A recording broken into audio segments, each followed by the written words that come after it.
Hello guys, welcome to my new blog. আজকে আমি তৈরি করব রাঁধুনি জর্দা মিক্স। বাড়িতে কিভাবে রাঁধুনি জর্দা মিক্স তৈরি করতে হয় চলুন দেখে নেওয়া যাক। আমি এখানে নিয়ে নিয়েছি রাঁধুনি জর্দা মিক্স। জর্দা মিক্সের ভিতরে দুইটা প্যাকেট থাকে, একটাতে থাকে চাউল আর একটাতে থাকে চিনি। এটা হলো চাউলের প্যাকেট এবং এটা হলো চিনির প্যাকেট।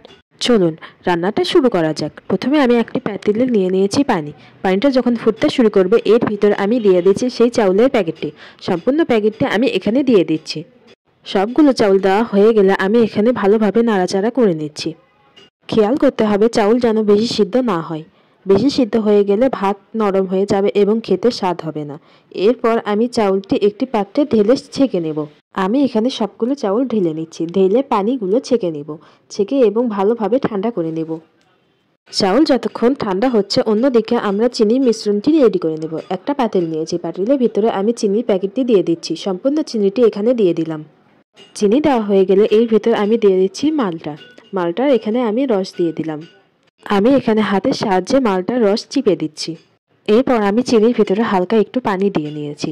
পানি দিয়ে আমি চিনিটি ভালোভাবে জাল দিয়ে নিয়ে নেব।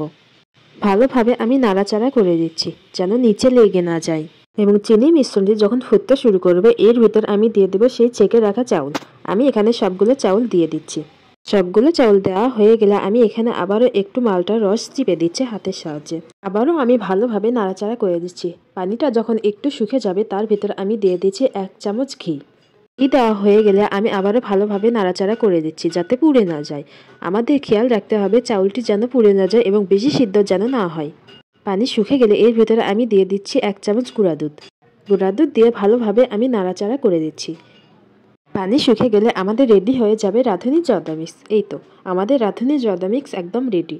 আপনাদের আজকের রেসিপিটা কেমন লাগলো অবশ্যই কমেন্টে জানাবেন। সবাই ভালো থাকবেন, সুস্থ থাকবেন।